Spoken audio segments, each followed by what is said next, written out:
I'm Terry David Mulligan, and this is Mulligan Stew on the CKUA Radio Network and Mulligan Stew, the podcast, and Mulligan Stew, the Zoom thing meeting with Colin Cripps. Colin? Terry, great to see you. I was going to, thank you. Where have we found you? I'm at home in Toronto. What part of Toronto? I live in what they call the east end of Toronto. So just on the other side of the Don Valley. Yeah. And so just off the Danforth, which is kind of famous for the, there's a bumper huge to bumper traffic. Bumper to bumper, yes, which drives me nuts. And there's a very strong Greek contingent there, so like Greek restaurants, and that's probably accounts for the traffic. Okay. Yeah. Now, I had watched over the years. Oh no, let me give you the proper introduction. I mean, do I have to tell people you started with Spoons and then Junkhouse and Crash Vegas, and then Jim Cuddy, and then it became Blue Rodeo and Jim Cuddy. Other than the my ex-wife, huh? Kathleen Edwards, my ex-wife Kathleen Edwards. Exactly.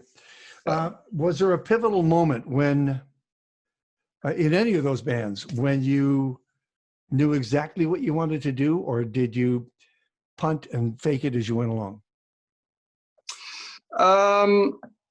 You know, I always felt like the evolution of a musician would include this sort of constant unknowing of where the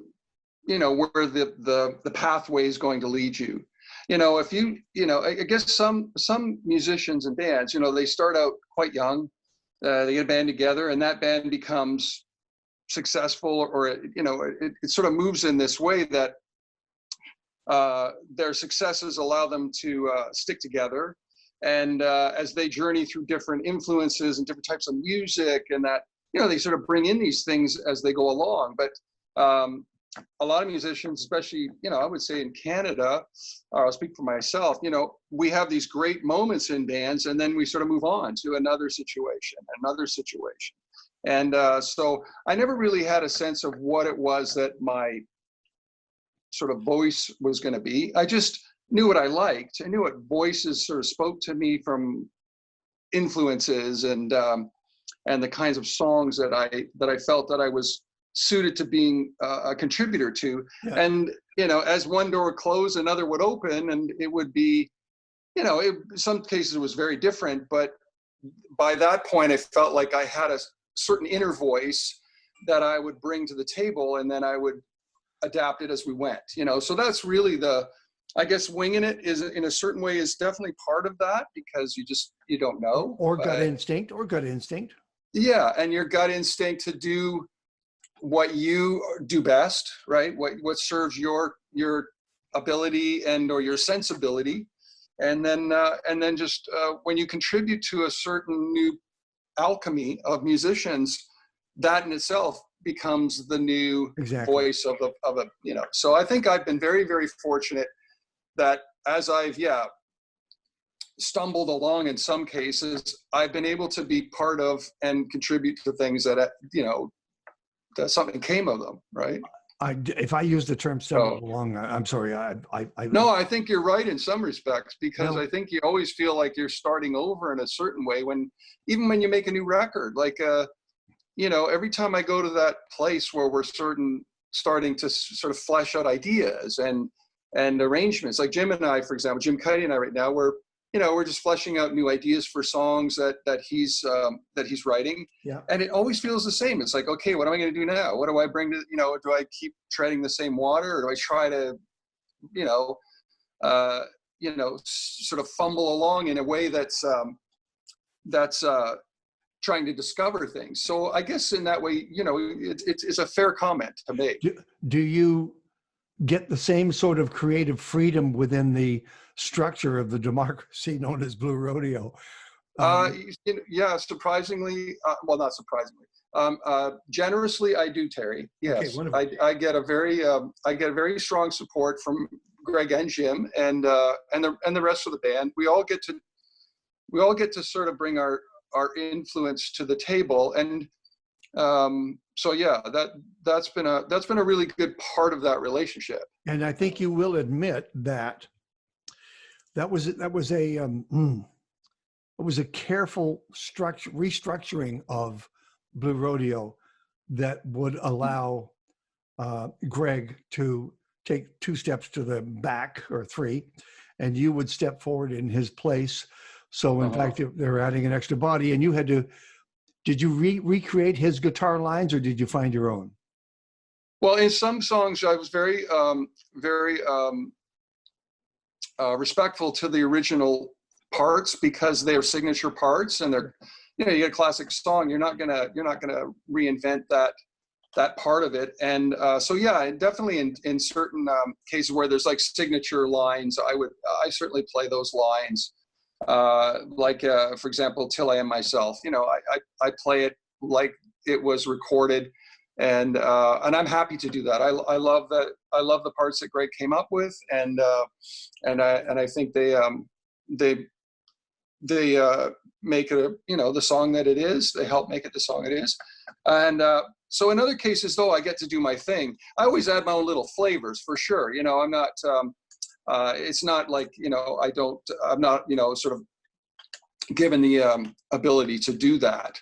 And then there's songs, like we do songs where there's drawn out, Blue Rodeo's always had this, this signature of having jams and drawn out sections within a certain chordal framework. Well, in those, it's like, I do pretty much what I bring to the table, and that's always very supported. All right. Oh, by the way, I should have asked you at the very top. I'm sorry. Are you safe? Are you well? I am. I'm doing quite well. What's Toronto? Toronto is definitely.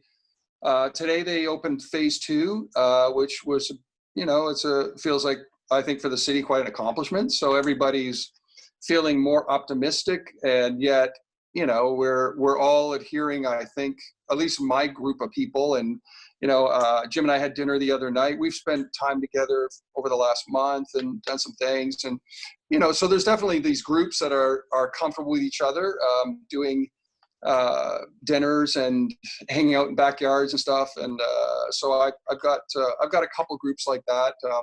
Maury's another group I have, Maury Tawes and Getty Lee, and we spent a bunch of time together. So there's these nice little groups that I get to sort of feel social in. That's your bubble. But I'm not, but I'm not, I don't think I maybe like yourself, I'm not going out and all of a sudden deciding that everything's like, fair game. So, And I'll now, if I forget to ask you, you might want to make comment on what the future of the music business looks like in terms of touring and stuff. Think about that for a second. In the meantime, sure.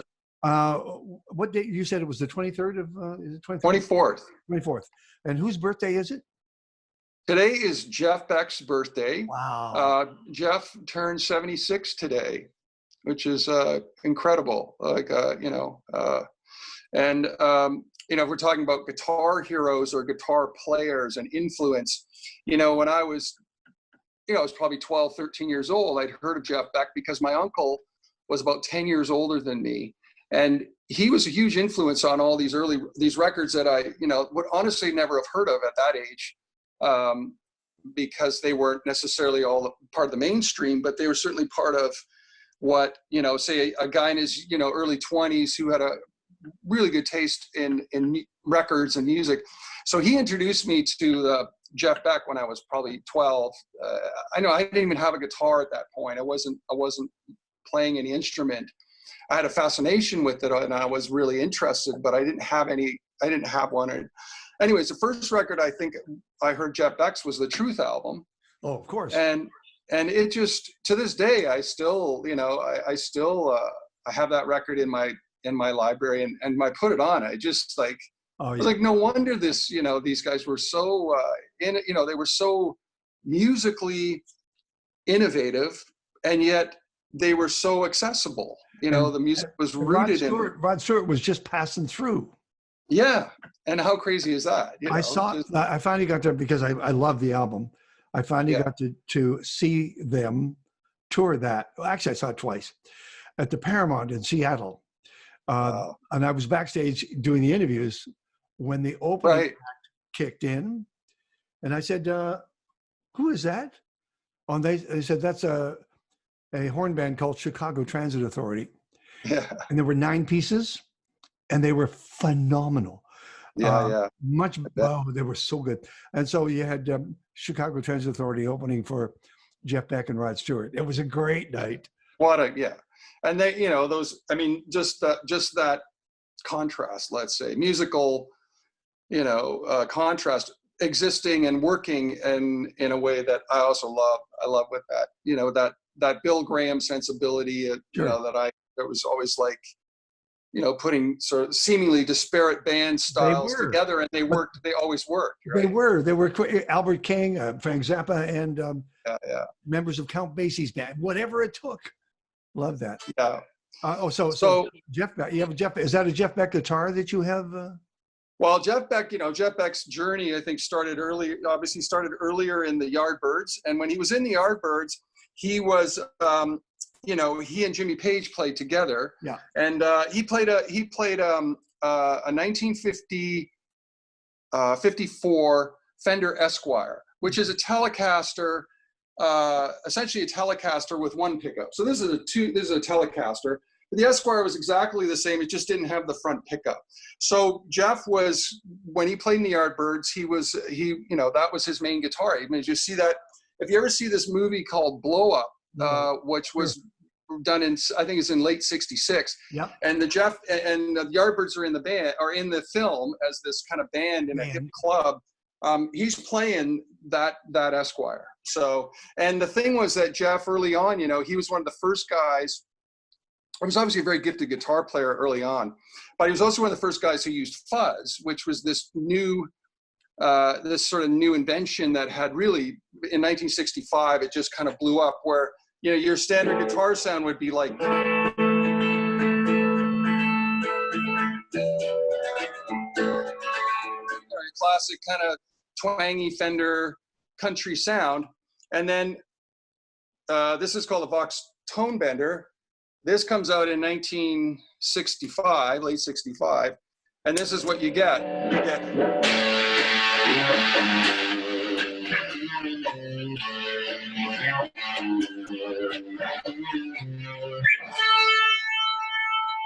that's it. That's how the journey of his voice really, because he was part of the early pioneers in my book, where young, fresh approach, wanting to try things, gifted player, but also pushing the envelope for the time, and so that's what I love about Jeff. And then obviously, as he went on into his own group, and then the fame he got from all that, he became this phenomenal guitar player, So he was probably my first guitar hero, guy I just looked up to. That's fantastic. Now, here's the thing. I told people off the front end that we were going to geek out here, because every time I see you post, I think it's on Instagram. Yeah. You say, here's this such and such a guitar. Yeah. And then people, all these guitarists, all these guitar freaks come from all over the world, want to know, well, what color is it? Does it come as what's the pickup? And you can geek out on guitars, obviously. How many do you actually physically own? Well, my collection sort of evolves. I have guitars that I've had, like this guitar, for example. This is a 55 Fender Telecaster, and it's in a two-tone Sunburst. It's a very, very rare version. This would have been a factory custom order, and I've had this since I was 17. So I have guitars that I've had, since my teens. And and then I've had guitars that have kind of come and gone. different times in my life where obviously I wasn't making much money, and they helped pay my rent. And they were always a source. I've always been a source of support for me in different ways. Obviously as tools to play, and then I had this. I guess I was lucky that I developed this early passion for all the history and all of the different instruments that you could buy. And so over the years. But I mean, just give me a number. Well, I would say, right now I have about 45 guitars. And you can only play one at a time, right? Yeah, yeah. So there's, and then there's also the argument that, well, why do you need so many guitars, and what's the deal? It is true that if you go and see most artists now, they have a lot of different voices. They're like, the way I liken it, Terry, is a painter with his paint box. If he painted in black and white all the time, of course he could do and develop a style and have a signature. Yeah. But guitars really do the same thing. They provide different colors, and they have different tonalities just inherently. So it's not just about, like, there's that part of it where it's like, yes, like a Telecaster is never going to sound the same as a Les Paul, and they certainly could both work, but they're different. They're different voices. How many different guitars have you surrounded yourself with today for this little session? Well, I pulled out about half a dozen. Okay. Just as a variety of, because I wasn't sure what you would, what questions you might ask, but well, I mean, just in terms of variety and. The only way I'm going to get to ask questions is if I can get you to talk in 30-second bursts, because absolutely. 6 hours from now we'll be talking about the last guitar. I can give you quick little bites. No, hold on a second. Who's the most famous person to play that particular model of guitar? Fender Telecaster. Yeah. That's a good question, but it's also a tough one to answer, because I would say of all the electric guitars ever made, the models, the Telecaster is truly the most universally used instrument in every genre you can think of. So to say that it's the most famous guy playing a Telecaster would be, say, Keith Richards. Okay. You see the Stones, is like Keith's always playing a Telecaster. Okay. But then there's a lot of great country artists who play Telecasters. There's also, like, Jimmy Page recorded the first 3 Zeppelin albums playing a Telecaster on the records. And then he, in the first record, you see him, he's just playing it. He plays the Telecaster live. The whole record is the Tele. And then in 1969, he gets the Les Paul, but he's still using the Tele in the studio. And so, could I say Jimmy Page, the most famous Telecaster player? Well, yeah, okay. No, but it's so, anyways, to answer the question, very difficult to pick one person. What did Jimmy play? Jimmy played a Stratocaster. Jimi Hendrix? Yeah. Jimi Hendrix played a Stratocaster. Do you ever go to Strat there? I sure do. Wow. I have to move. Is that okay? Sure. His name is Colin Cripps.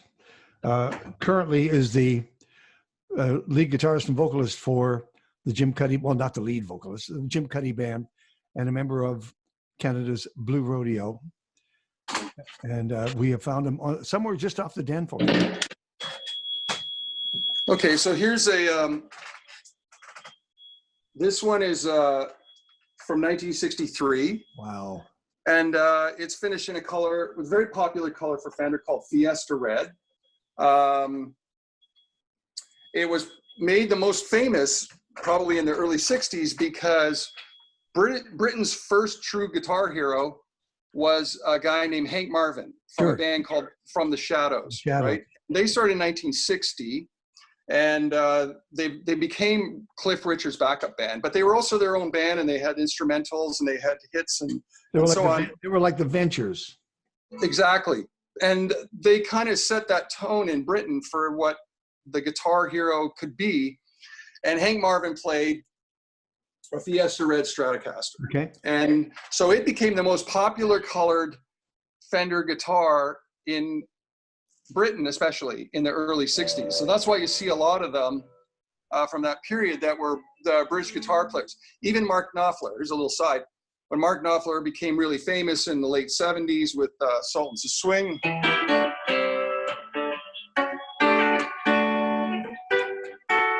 he was playing a Stratocaster, and his hero was Hank Marvin, so he wanted a Fiesta Red Strat. Okay. So when you see him from that period, that's why. So anyways, lots of guys used a Fender Stratocaster. Jimi Hendrix obviously made it. He revived it in the mid to late 60s as being because of the potential for the guitar that he created. He created a whole other platform, obviously, and used a lot of fuzz to do that. But yes, he was a Stratocaster.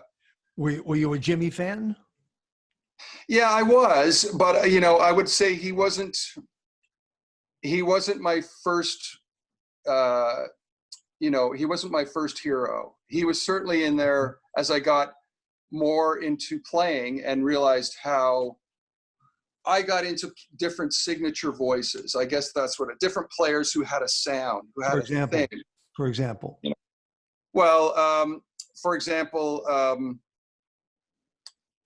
an obscure guitar player from the late 50s was a guy named Cliff Gallup. Yeah, who was the guitar player with Gene Vincent and the Blue Caps. I saw him play. You saw him play? Oh my God! Yeah. So guys like that who were very much really good players, but had a sound, like a signature, like you could go, "That's that guy. That's that guy, or that's that woman," or whatever the player's voice was. That's what I gravitated and always have to voices more than technical skill per se. But Jimmy was so at the top of everybody's list of reinvention and ability and expression and artistry in that. So, I came to him later, I suppose, is the truth. Your favorite Strat player? My favorite Strat player is Hank Marvin. Okay. Yeah. Do you have a Hank Marvin lick for us? Oh, I've got one that's called Man of Mystery.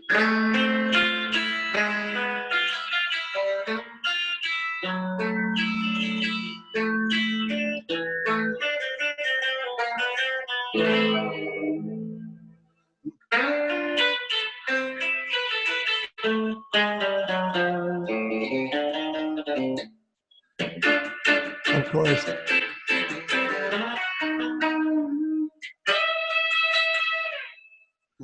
They were huge in England. Yeah. And he was that same, I kept hearing his name, Hank Marvin. And yeah.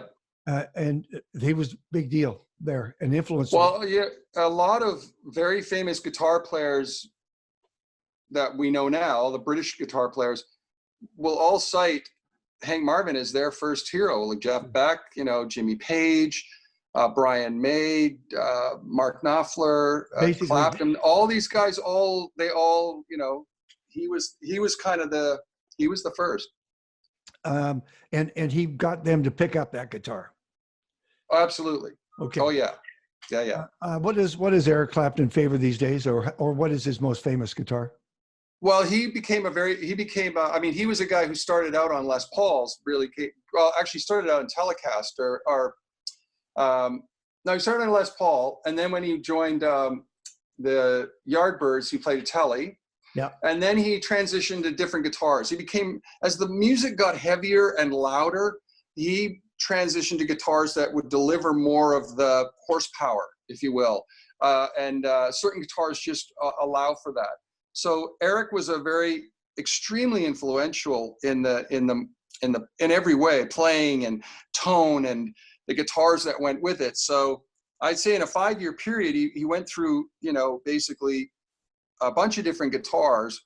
And then eventually he ended up as a Strat player in 1970, 71, when he kind of wanted to reinvent himself, and he did the Layla album. Sure. And he really wanted to get back to, from what I can tell by his style writing and the playing, he really wanted to get back to something, to being more intimate and simple. And so the Stratocaster became kind of his signature guitar, and it stayed that way for probably the next, really the next 30 years. So every once in a while now, you'll see him if he plays live shows. He'll bring out he'll bring out a Gibson Les Paul and play in the style that he might have played in the late 60s. But most of what he's doing, I think, is Strat. It's all Stratocaster. So.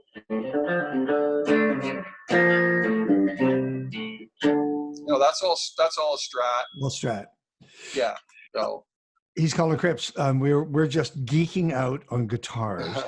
We're 2 in. What's your next guitar? Well, let me go to this, because this is a very influential guitar.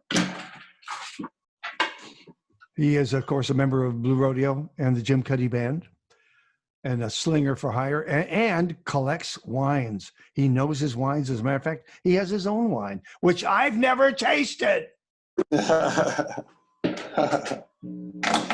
Okay, so The this Cuddy is by Taz. Wow. This is a 1962. It's called an Epiphone Casino, and this one's pretty much in mint condition. So I got the original hang tag. Yeah. And this guitar is kind of, the most notable players of this are the Beatles. So Paul, John, and George all had Epiphone Casinos. And I believe that Paul was the first to get his, and then George and John got them. And so by 1965, they were all working songs out on Epiphone Casinos. I mean, there was a few other guitars around. I mean, John was still playing his Ricky, Yeah. and George had obviously brought in the Rickenbacker 12-string and that. But these were these stayed with them for probably throughout the rest of their recording career, from 65 right to the end. So there's lots of songs where you'll hear there's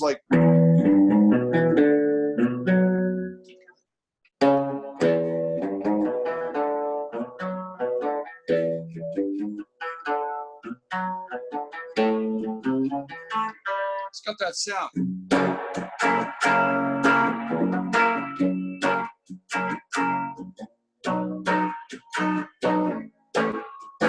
That's what it is.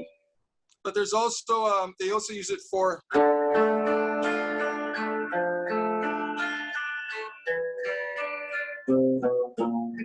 it's a little out of tune. Hold on a second.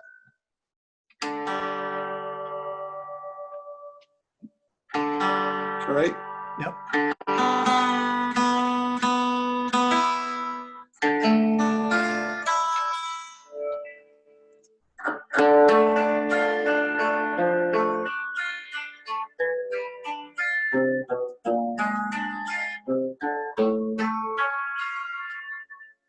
So that's also an Epi Casino.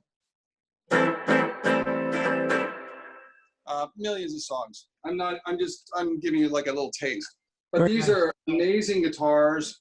They're very versatile. They're hollow, completely hollow. So they're prone to feedback real easy. And they're, as you turn them up, they can get a little unruly. But as far as a voice and a instrument, these are just fantastic. If you wanted to buy one today, or if you wanted to pick up as a collector, what would it be worth? They would be anywhere from about $7,000 to $9,000. Okay. Somewhere in there. And if you could get your hands on one of the Beatles? Oh, priceless, right? Untold amounts. Yeah, they're still all in the hands of the family. Like the good thing about the Beatles guitars is very, very few of them ever got. They were never sold. They were either given to friends, or there's a couple cases where there are a few that were sort of lost or stolen. But all the famous ones that they're still in their hands. Interesting enough, Paul plays all the guitars live that he's had since they were used to write the songs. He takes them on the road. takes him on the road. So when you went to see Paul play, you know, if he comes out and he plays Yesterday it's on a Epiphone Texan acoustic that he bought in 1964 and wrote the song on, he still plays that guitar. It's like, if you're a guitar nut, it's that alone is like, I can't believe he's playing. And how good would the tour security be? It must be, you know, yeah. I mean, I asked, I'm fortunate enough to be good friends with one of his bandmates, Brian Ray. And I asked Brian, I said, Brian, like, how does it work with the guitars? And he said, well, there's, you know, like, there's one guy who's his tech, and all the instruments go right. He's the only guy who can handle them on the stage. They go into lockdown cases that are padlocked with, you know, all of that. And they're sent separately to a specific, you know. Sure. Because, you know, we're talking about priceless. Exactly. Instruments, you know, his Beatle bass, that bass is the same one he played at Shea Stadium, and it's still got the set list on it. And I mean, you can't imagine how much those instruments would be worth to collectors, right, or historians. Well, Colin Cripps, this is really cool. Okay, we're geeking out with just a tasting, just a teaser of his guitar collection while we're doing Hollow Body. Is there something big and white there? Is it a Gretsch? Is there a Gill? What is I don't have the one instrument brand I don't have any of at the moment are Gretsch. I had them. Gibson. Yes, I have Gibsons. Hold on a second. I don't want to get you out of your routine. What was your next guitar you were going to reach for? Well, the next one I was going to show you is. Let me grab this one. Okay. He's Colin Cripps. This is Mulligan Stew, the podcast, music, film, food, and wine, and Mulligan Stew Radio, and even Tasting Room Radio, if we can get him to answer a couple of wine questions. And Colin Cripps, a member of the Jim Cuddy Band and Blue Rodeo. So this one I brought out just simply because this is the rarest guitar I have. Okay. And this one, it's not a model that I play much, but as I thought, as far as rarity goes, it's the rarest one I have. This is a Fender from 1958. Wow. It's called the Jazzmaster. Yeah. And this was the year that this model was introduced. And so what makes this one extremely rare is the color, because Fenders at that point were, any color that you ordered other than the standard finish was custom order, basically. Yeah. And they would do very, very, very small batches. And so this one, because it's first year and it's early, there's only 4 known examples of this one in this color. And so I just, you know, I acquired it through a friend of mine's collection, and it's just that. There's not much more about it that I can say is. Have we seen somebody play one of these on stage? Oh yeah. You've seen people play them. Jazzmasters are interesting because it's a Fender guitar, but again, like, it sounds very different than a Stratocaster or a Telecaster. It's a much more unforgiving guitar, but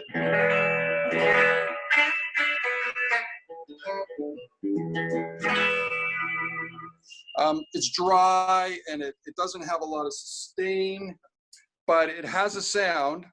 And a lot of people play Jazzmasters play rhythm on them. They don't play like leads and that. Elvis Costello is probably one of the most notable modern sort of Jazzmaster players that I could think of. Okay. And there's certainly others, but. By the way, have you met the other 4 owners of the model? No. Okay. Well, one guy I know, no, but I've had contacts with them. One guy's in Japan, one guy's in Sweden. There's this one, and then there's another one in the. If someone was watching this and they wanted to make an offer on that particular guitar, what price would they start at? Yeah, I'm not sure, because there's hardly any reference. But it would be, you know, for most people who don't know guitars, it would be probably somewhere between like 40, 50,000. Okay. Something like that. There's a retirement. Okay. Yeah. Yeah. So that's why I brought this one out. It's just because it's of all my guitars, this one's the rarest. I'll show you another one. I got time for one, maybe two fast ones because I'm heading for Wineland. Let's see. Colin Cripps. So this one's Guitar Geek.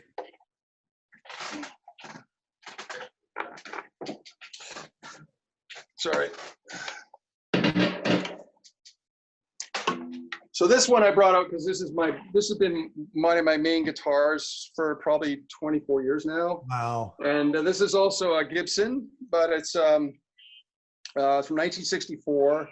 It's called an SG, and they still make these. They've been making these since 1961, and they never stopped. So it's one of the few models that Gibson's made that didn't get discontinued ever. It's been made since, so that's what, 59 years this model has been continuously made.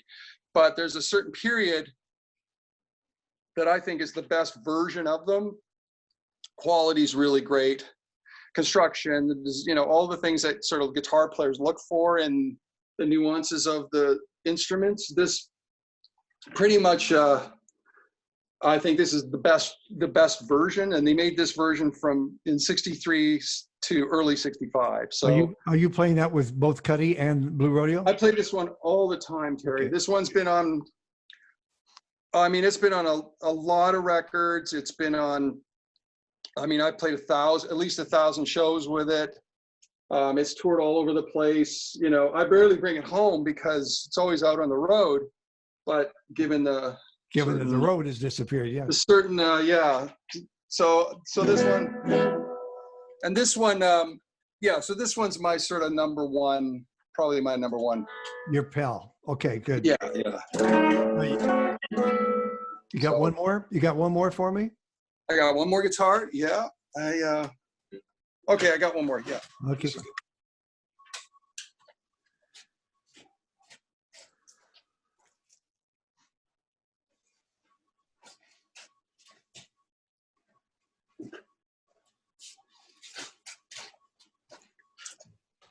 Okay, so there's a bit of a story to this one.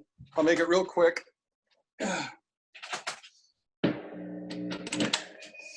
This is the most